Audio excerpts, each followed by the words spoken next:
असलकम, welcome into the world of international relations.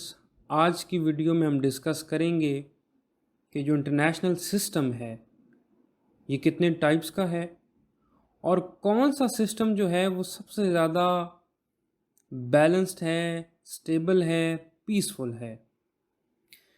अगर international relations का मुताला करें और इंटरनेशनल सिस्टम की तारीख़ को देखें तो हमारे पास तीन तरह के सिस्टम मौजूद रहे हैं और यही तीन सिस्टम मुमकिन हैं, पॉसिबल हैं। या तो इंटरनेशनल सिस्टम यूनिपोलर रहा है, या बाइपोलर रहा है, या दुनिया मल्टीपोलर के अंदर तकसीम हुई है। यूनिपोलर का मतलब ये है कि एक ऐसा सिस्टम हो इंटरनेशनल रिलेशंस का जहाँ कोई एक मुल्क सुपर पावर हो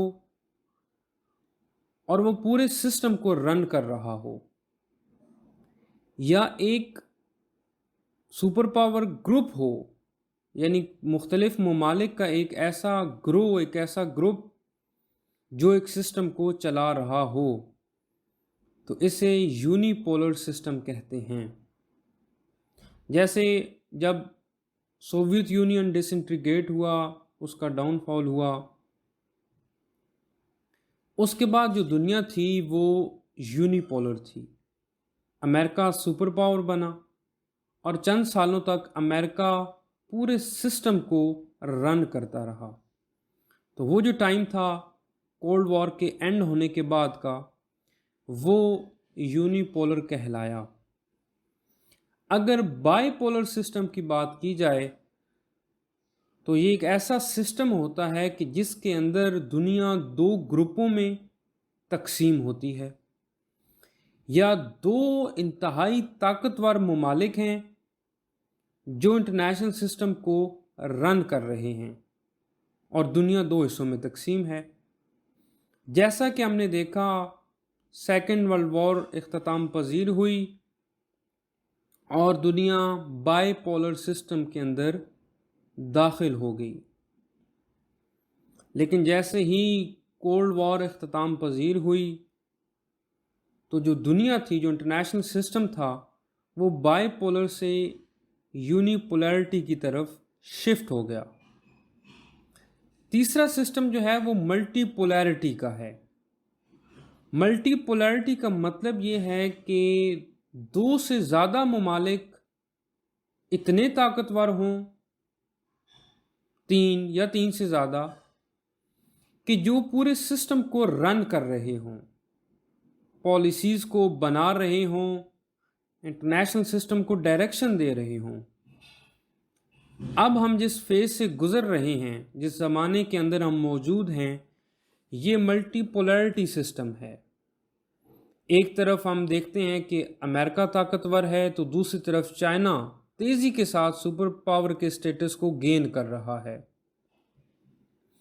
एक तरफ रशिया अपनी डोमिनेंस को इस्टेब्लिश कर रहा है तो दूसरी तरफ ईरान मिडल ईस्ट के अंदर अपना इन्फ्लुएंस इंक्रीज़ कर रहा है।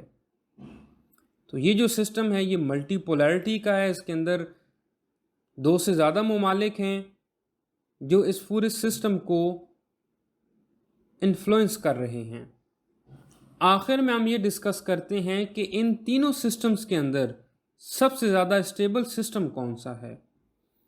तो अगर आप इंटरनेशनल पॉलिटिक्स का मुताला करें, इंटरनेशनल रिलेशंस को स्टडी करें, तो ये बात रोज़े रोशन की तरह आया है कि दुनिया बाइपोलर सिस्टम के अंदर सबसे ज़्यादा स्टेबल रही, सबसे ज़्यादा बैलेंस रही।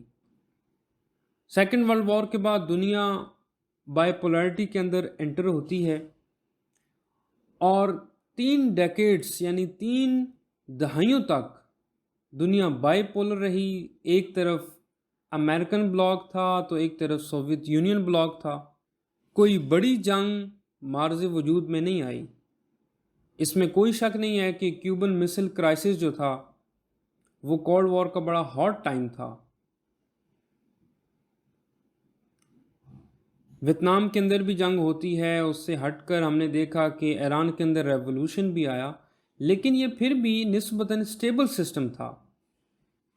यूनिपोलैरिटी का मसला ये है कि जब दुनिया यूनिपोलर हो जाती है तो एक तो वो मुल्क है जो सुपर पावर बन गया, जैसे फ़र्ज़ करें अमेरिका था। बाकी तमाम ममालिक जो हैं वो एक मुल्क की डोमिनेंस को एक्सेप्ट नहीं करते और वो अपनी पावर को तेज़ी से इंक्रीज़ करते हैं। नतीजतन दुनिया यूनिपोलैरिटी से मल्टीपोलैरिटी की तरफ शिफ्ट हो जाती है।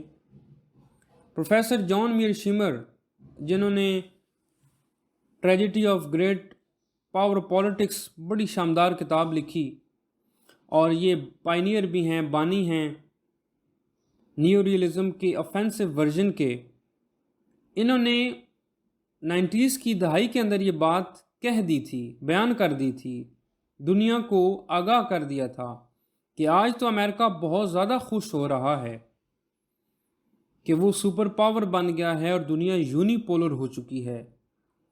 लेकिन वो वक्त दूर नहीं कि जब अमेरिका पछताएगा और वो इस बात का इदराक करेगा कि बाइपोलर वर्ल्ड सबसे बेहतर है, जिसके अंदर ताकत फ़कत दो ममालिक में मुनहसर रहती है और दुनिया मल्टीपोलैरिटी की तरफ नहीं जा पाती। मल्टीपोलर सिस्टम की सबसे ज़्यादा ख़तरनाक बात यह है कि ये बड़ी जंगों को जन्म देती है। जब फर्स्ट वर्ल्ड वॉर हुई तो उससे पहले दुनिया मल्टीपोलर थी। कई ममालिक सुपर पावर के स्टेटस को एंजॉय कर रहे थे। जब सेकेंड वर्ल्ड वॉर हुई तो उससे पहले भी दुनिया मल्टीपोलर थी और अफसोस से कहना पड़ता है कि दुनिया अब भी मल्टीपोलर हो चुकी है। तो देयर इज़ ए पॉसिबिलिटी कि ये मल्टीपोलैरिटी थर्ड वर्ल्ड वॉर को जन्म दे। उम्मीद है आज की वीडियो आपको पसंद आई होगी। इस वीडियो को शेयर करें, चैनल को सब्सक्राइब करें और कोई टॉपिक्स जो आपके माइंड में हैं और आप चाहते हैं कि उन पर वीडियोस बनाई जाएं तो कमेंट के अंदर ज़रूर मेंशन करें। बहुत शुक्रिया। फिर मिलेंगे किसी नई वीडियो के साथ। खुदा हाफिज़।